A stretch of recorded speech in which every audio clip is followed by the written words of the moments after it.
far from his roots. A gift given, a gift received. Vladimir Nabokov.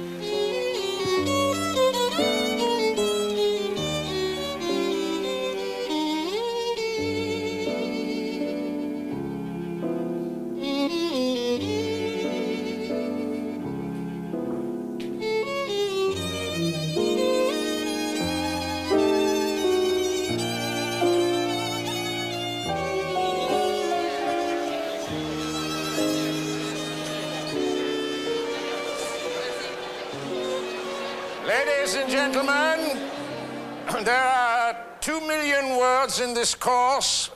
The works to be read add up to 1 million. You are to read them, every one of them, twice. If possible, take copious notes in shorthand, every word. Type them out, sell them to your friends, and give me 3 copies. Literature was born not on the day when a boy crying wolf, wolf, came running out of the Neanderthal valley with a big gray wolf at his heels. Literature was born on the day when a boy came crying wolf, wolf, and there was no wolf behind him. So to Franz Kafka and the Metamorphosis, where a poor fellow is turned into a beetle. So what? There is no rational answer to so what. We can take the story apart, find out how the bits fit, how one part will respond to the other. But you have to have in you some cell, some gene, some germ that will vibrate in answer to sensations which you can neither define nor dismiss. Beauty plus pity is the closest we can get to a definition of art. Where there is beauty, there is pity, for the simple reason that beauty must die. Beauty always dies. The manner dies with the matter. The world dies with the individual. Now, in the Metamorphosis, there is a central figure endowed with a certain amount of human pathos among grotesque and heartless characters, figures of fun or figures of horror, asses parading as zebras, or hybrids between rabbits and rats.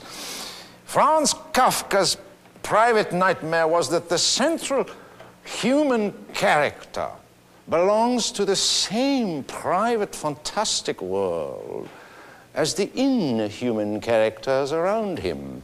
But pathetically and tragically, he attempts to struggle out of that world into the world of humans and dies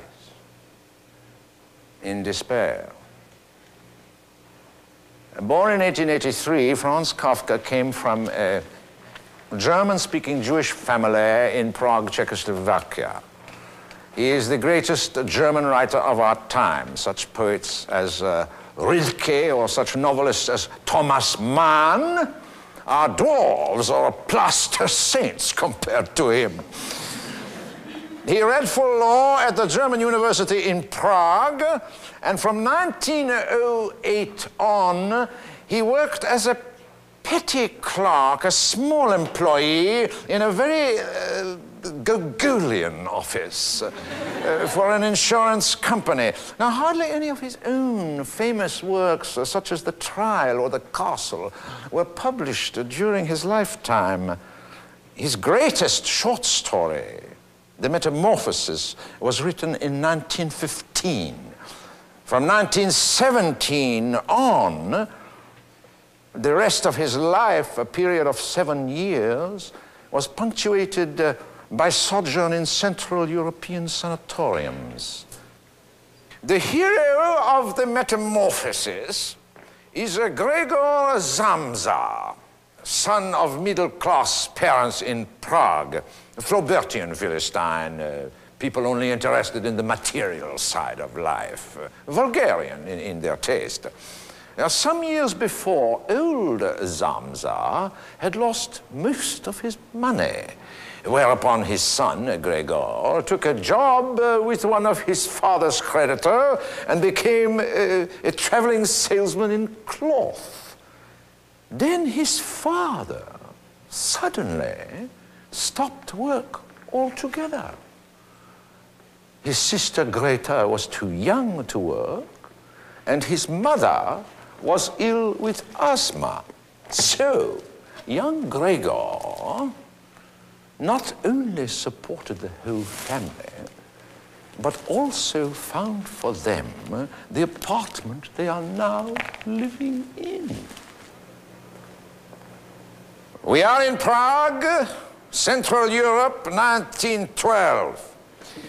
Gregor is mostly away traveling, but when did the story start?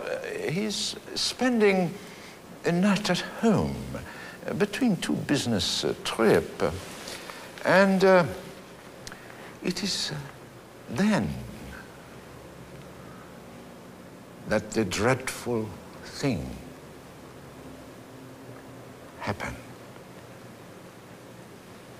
As Gregor Zamza awoke one morning from a troubled dream, he found himself transformed in his bed into a monstrous insect. He was lying on his hard, as it were, armor-plated back, and when he lifted his head a little, he could see his dome-like brown belly divided into a corrugated segment, on top of which the bed quilt could hardly keep in position and was about to slide off completely.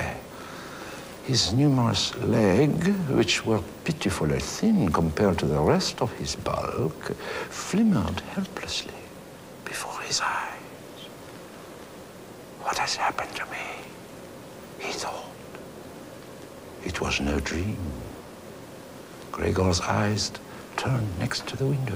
One could hear raindrops beating on the tin of the windowsill's outer edge, and the dull weather made him feel quite melancholy.